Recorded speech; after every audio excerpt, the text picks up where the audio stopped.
Alright, so I got a busy but exciting day planned. I've got some DVDs to mail out, thanks to all the sales and everything from the Memorial Day sale, so I appreciate that. If you bought one of the DVDs or if you bought one of the videos through Vimeo, past, present, or if you do in the future, I really appreciate the support on that. The second part of that is because of y'all's support and everything you've helped me and allowed me to be able to do, I have a kind of an adventure, a little excursion to go on today. I'm also going to pick up a new bow. So I've got a project plan with that. I've got a couple different ideas that I'm going to do with it. I'm going to try to get some of the let off and everything dialed in a little bit differently, see how I like that. And then I've got a secondary plan if it doesn't go exactly the way that I want it to try out as well. So kind of follow along with me today and going back and forth on picking the bow up, and then also setting everything up on it and seeing how it all works out.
Just left the post office, so everybody's DVDs are on their way.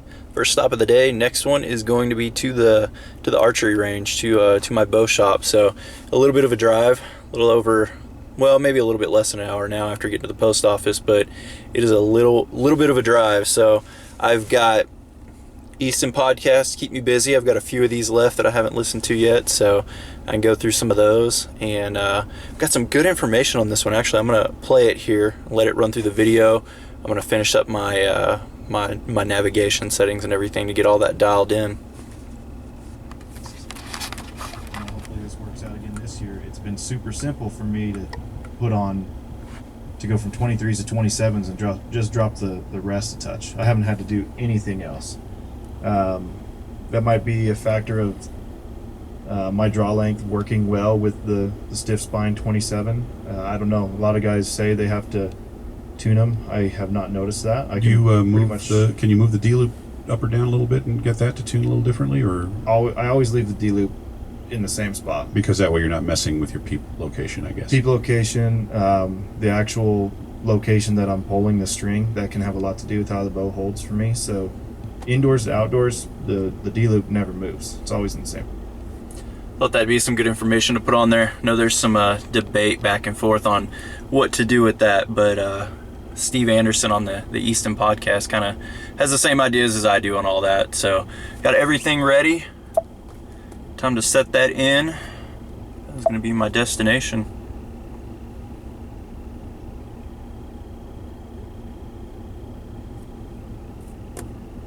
Okay. 41 minutes, so not too bad. Oh, looks like there's a traffic accident, so that'll be fun. We'll see how that works out when we get there.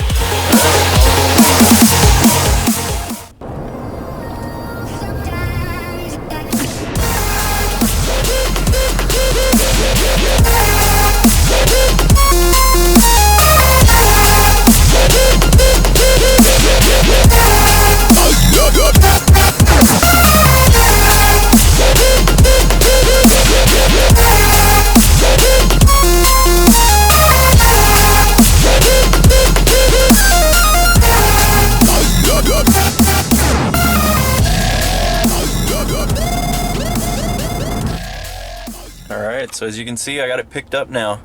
So I am about to head back home. It is rainy and nasty. That kind of day. Got caught in some traffic coming up here.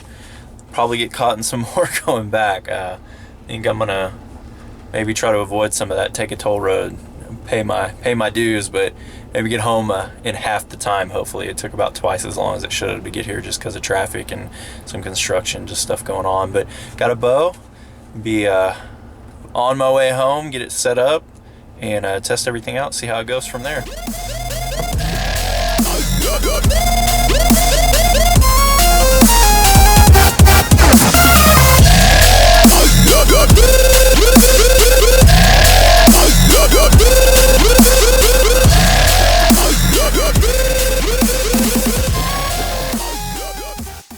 Alright, so I finally made it. I didn't even film, mess with the bow, or do anything tonight when I got back. It was a 44-minute drive. It ended up taking me really close to 3 hours to get home. It was a nightmare. Weather was bad. A lot of the roads are flooded. We've actually had a lot of really bad flooding up here, and a lot of weather warnings, and man, it took forever that night. So I didn't mess with it. Waited till the next day. So got one, same blue. Posted a picture on Instagram, just showing both bows, and you know, just kind of a start to the project. So little differences.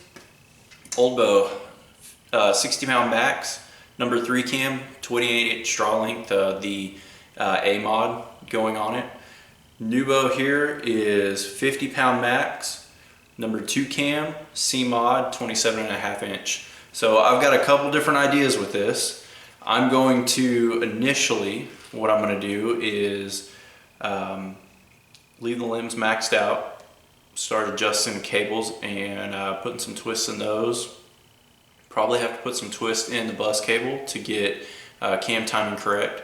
I'm going to show that on video, just straight out of the box, the way they come from Hoyt. I'm going to draw it back on my draw board. I'm going to let you see how the cams are timed, how everything is set up, draw length, peak poundage, everything exactly like how it comes from Hoyt, so that you can get an idea on what you would need to do with yours, or maybe if you've just never done anything with it, what you may be looking at. Of course, all of them are a little bit different, but it'll give you an idea. I did some measurements on this one. Axle and brace height is spot on to what the tune charts say on Hoyt on their on their website. So this is the first one that I've gotten that was exactly spot on. They're usually close, but this one was exactly spot on. I mean, to the decimal point, so that's pretty good. I'm gonna see what that actually looks like on a draw board. It may be the first one I've ever got that actually pulls the correct way and lines up with the cams and everything the right way, so we'll see. I'm gonna do try to just do it that way. See what I get out of peak poundage by lengthening the draw length back out. I need a 28 and a 3/16 draw length. That's where I'm going to lengthen it back out to. I'm going to see what that nets me for peak weight and what it nets me for holding weight in the percentage of let off, and just see what that is. And then I believe, if I'm guessing right from some information that I've gotten, if I take the 3 cam 28-inch mod off of here, all this off, put it on here with the 50-pound limbs, I think that's going to give me a 55-pound bow, 28-inch draw length. So then I'd lengthen it out a little bit to make it the 28 and 3/16. So if I don't like how things are, if it's too much of a change between the 27.5 to 28 and 3/16, I'm not sure what these are going to come out with, if it would be like 27.25 or something like that, like they normally are. So we'll see. If it's too big of a change, I may try the other option, just to see how it goes from there. I actually had my old bow here shooting really well. The only thing is I want a little bit more forgiveness out of it, to where it's not so demanding on me where I have to be so perfect. So you know, just in case my shot's not perfect, I want it to be a little bit more forgiving. Another thing too, you know, just easier on a long day. So I'm going to try this out, see what I can come up with. I'll let you run through the process. I've got a couple things that I've done to it already. The only thing I've done is move the cable guard. I've moved it in to where it matches what it is on the bow that I have now. And that's pretty much it. I loosened air shocks off. I've got them lifted up just a little bit. Probably don't need to, because the limbs should come together versus spreading back out, obviously, because of what I'm doing to this. But I usually do that on all mine just ahead of time, and then once I get everything done, I'll set them back into place where I want them to. I'm gonna get a rest put on it. I'm gonna get a loop put on it. I'm gonna get all that done. That'll give me an idea on what I can do as far as just pulling it back and seeing what it's doing on draw length and poundage, peak weight, all that good stuff, and I'll let you come along for the ride.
Talk about what we got here. So I'm actually pretty impressed with this one compared to my last Hoyt that I had. The spacers on the cams here, the top cams and the bottom cam, they did not have to be switched. They came from the factory. Thick spacers are on the top cam. The thick spacer is on the cable guard side. On the bottom cam, it's on the cable guard side as well, which is the way they come factory. And then I had to actually flip those and switch them around on mine to keep from having any clearance issues down here on this bottom draw stop peg. This one's clearance issues are great. Bottom cam lean is you know, very minimal. It looks pretty good. Top cam lean's normal. I'm actually really impressed with this. Both cams touch at the same time. So from Hoyt, that's amazing. This is the first one I've had that did not have the top cam way behind. So kind of leaves me a little bit different idea here. Maxed out 49 pounds, 1 pound light. It is 16 pounds of holding weight, so it's about 67% let off, which should be around 65, so that's a little bit less, or I'm sorry, a little bit more let off, you know, than stock. The thing with that, the kicker on that, is it's a 1/4 inch short on draw length. It's supposed to be 27.5, it's 27.25. So once you go up to 27.5, that extra 1/4, that's gonna add some more let off. Honestly, I mean, it wouldn't be bad to shoot it at normal bow, just set it up straight up that way if you were gonna shoot at 27.5. I'm actually impressed with this one. Wish my first one would have come out that way. But from here, I'm gonna let this back down. Got my baseline, so I'm gonna go through and start putting some twist in the bus cable and the control cables, keep them timed, and that's gonna bring the draw weight and everything up. It's gonna bring the holding weight down a little bit, more let off. I'm gonna get that to a percentage value to where I'm pretty comfortable at, and then see where I'm at draw length wise and everything on there, and then start using the string. String's not gonna affect the let off and peak weight as much as using the cables. It's gonna affect the draw length more. So I'm gonna get it pretty close, a little bit less than what I want on peak weight, and a little bit less than you know, what I'm gonna want on my ending let off value. And then I'll start using the string from there and pick back up at that point.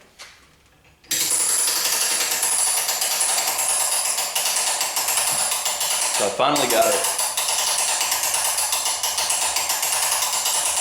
56.5 pounds is max draw weight right now. Which is basically what I shoot at before.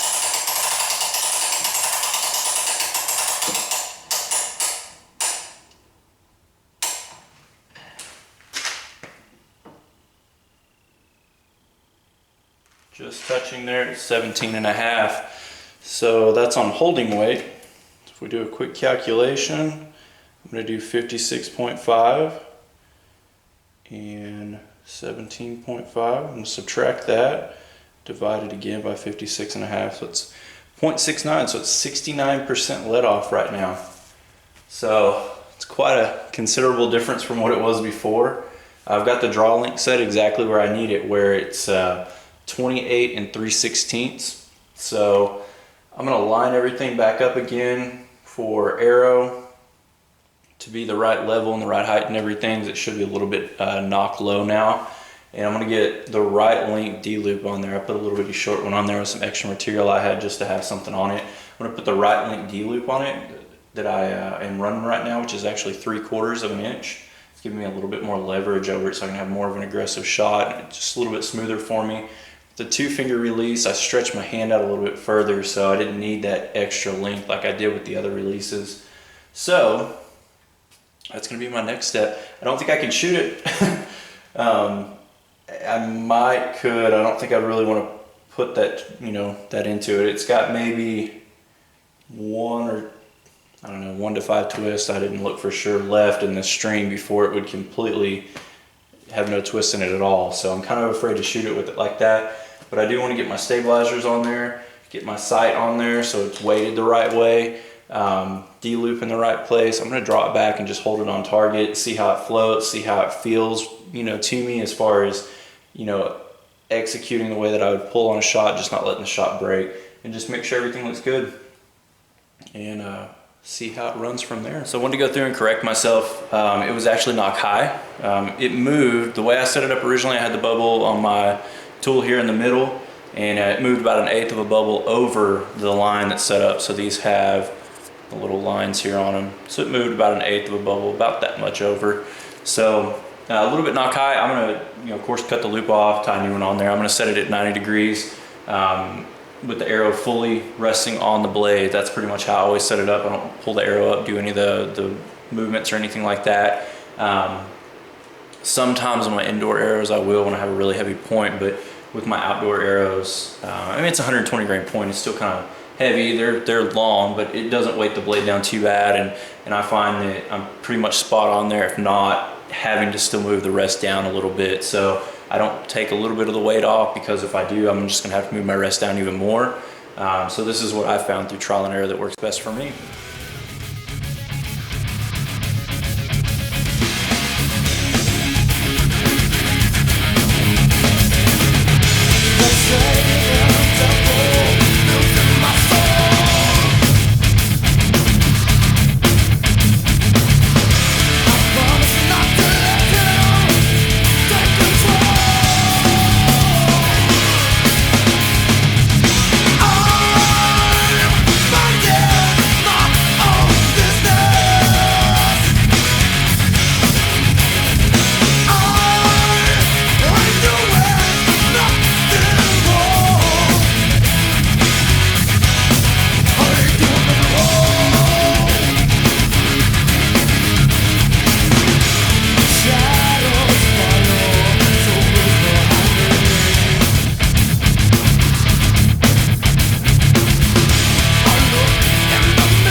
shoot it, but it's holding so nicely.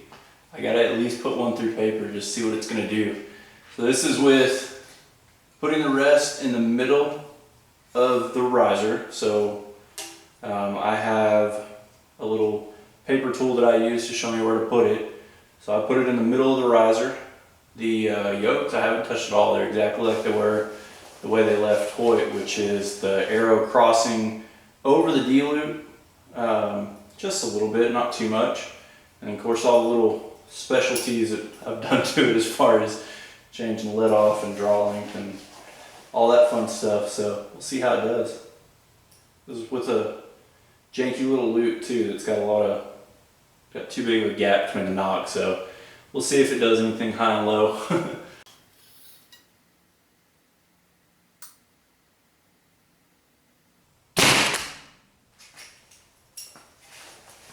A little close to the camera, sorry.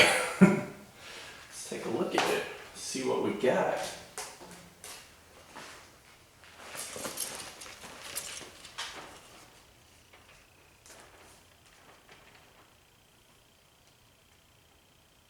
A little bit knock left, maybe a little bit low. Not bad. I'd say considering all that I did to it and not touching the yokes or having anything to do with it, it's not a bad tear through paper. I'll take it. So, pretty excited. Say it works really well. Got a little bit of a twin there. So I will say one thing, Shane, Twisted X bowstrings, you got some strings coming your way. I'm gonna need you to get the measurements for me, make sure everything is gonna work right, and then work on it from there. So, got them heading your way, sir. Get everything taken care of, get some new ones put on, get it set right for me, and do an update video from there. Alright, so I've had some time now behind the string and kind of get a feel for it, the differences in it, you know, and just the draw cycle and the way that it feels at full draw and the way that it feels when I'm holding on target and everything. And I have to say, I'm really impressed with the adjustability and the customization that you can do with these spirals. So, you know, the general note that you would hear on a spiral cam is they're super aggressive. You gotta pull against the back wall really hard. You've got, you know, if you're creeping it off, you're relaxing it all, it's gonna rip it out of your hands, you know, all that good stuff. And that's true of a standard setup on a spiral. I've shot 65% let off on my spirals for years now. Just, you know, lowered the poundage and shot a strong shot. And when I would get tired, I would struggle, and you would have issues with your grip sometimes because you're torquing or having to push and everything just feels kind of tense, or you know, maybe your float and everything would break down and it just wear you down, especially on a long day. But you know, that's how spirals were. I didn't think anything about it, right? So it brings me back to the last video that I did over, you know, my cam change and getting the idea from Steve Anderson. And you know, I wish that I listened to him a lot longer ago and it kind of clicked, but it didn't. I didn't ask follow-up questions. I didn't dive into it. It's my own fault. But several years ago, I talked to Steve when he was working at Hoyt and talked about setting up cams differently and different draw lengths and, you know, long string and stuff like that. And we didn't go really into depth on the situation, on, you know, on the topic, but he did mention it. And then when he did the extra video that he did with Tom Parkinson's when he was changing the strings at Parkinson's Archery, I mean, it's, you know, it brought it all back into the forefront of my mind. I got to thinking about it and I was like, okay, I want to try that. So that was where that first video came from, and I learned from that and knew what to do. Ordered the second one up, of course, in the specifications that we told you about at the first of the video, and I gotta say, it completely changes the feel of the bow. It's a completely new animal now. 69% let off. I get it full draw. I can tell you, pretty much I can fall asleep. It's amazing. I'm used to shooting the spirals at 65, so I'm sure it's different, but man, I can get up there, and if I want to, I can just sit. You know, to let down, I've got to almost feel like I'm gonna start having to push on the bow. I mean, you don't, I mean, it's still gonna come down, but it's not that immediate jerk forward like it would be with the 65% let off, so that's nice. Now, I will say this, my float opens up a little bit when I'm not pulling and I'm not dynamic through my shot, so you know, that part of it's still there. I mean, that's just shooting and for me and how I build up my shot, but I don't have to hold initial weight, you know, against the back wall like I normally would, and where I go from there, my push a little bit towards the target, my pull, and just the way that I shoot my shot is a lot softer, a lot easier. It's so much simpler to do. I don't feel the tendencies to have weird feelings in my grip, torquing, you know, anything weird like that. I can shoot a bare shaft through paper and just nail bullet holes after bullet holes. Even when I'm tired, I got through shooting, came back, you know, I'd been shooting for, man, 3 hours probably. Came back after that, decided to shoot through paper again. I'm worn out, it's hot out here. You know, obviously it's Texas and I can still do it. So that's something I couldn't do in the past, not on a consistent basis. So I will say a lot for that with these cams being set up the way that they are and having that, you know, bigger let off on there. Another thing it does too, changes your draw cycle feel. With the spirals, you pull a lot of weight for a longer range of time than a lot of other cams. And that's why they're, you know, deemed more aggressive cams, and you know, a lot of people have to drop the draw weight on there on that peak weight.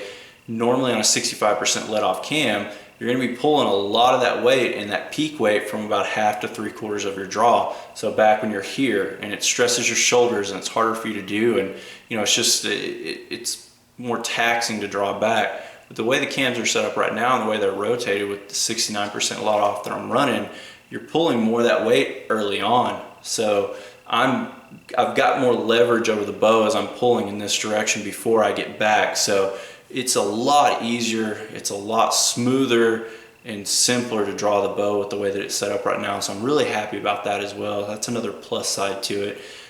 Really excited to get my strings back, get, you know, a custom set on here that's going to be a little bit better quality. Although these stock strings from Hoyt now are actually pretty good. I'm impressed with them, but I've done so much untwisting on the bowstring that it's still going to stretch a little bit, so I can't help that. I mean, that's just the way that I did. That was on me. So, you know, it'll be fun when I get the new strings back. I can put some time in behind the bow, go out to 50 meters, do some shooting. That's where I do a lot of my testing, tuning, stuff like that. And I'm comfortable there, and I know what to look for. I know what's normal for me there. So that's where I go for a lot of it. And yeah, just kind of see how it goes. But I feel like this is going to be a really good setup. Anybody that's looking for a different feel in the spirals, maybe don't like quite the same aggressive cam, quite the same aggressive type of shot, I definitely recommend doing something like this because it completely changes the feel of the bow. I liked the Hyper Edge because it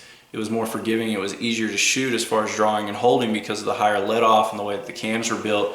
But I do not like the parallel or beyond parallel limb bows. I like the feedback on the shot. I want the bow to jump forward. I'm a big believer in having a direction for your energy. So that's the best of both worlds with this. I got an easier feeling shot, a more relaxed shot, a less aggressive bow, but I still have the forward facing limbs and the design and the riser geometry of a true, what I would call a true target bow. So best of both worlds, really happy with it, really excited to see what it's gonna hold for me. And just kind of keep from going from there. I appreciate you watching this video. This is probably a little bit longer than other ones, a little bit different. It's got some music and just different things in it. So I tried to have some fun with it, with the drive and everything that I encountered. But yeah, I appreciate you watching it. Look out for some new ones coming forward. If you haven't, I'll bring this up. If you haven't subscribed on my Instagram or haven't followed me on my Instagram channel, go ahead and do that.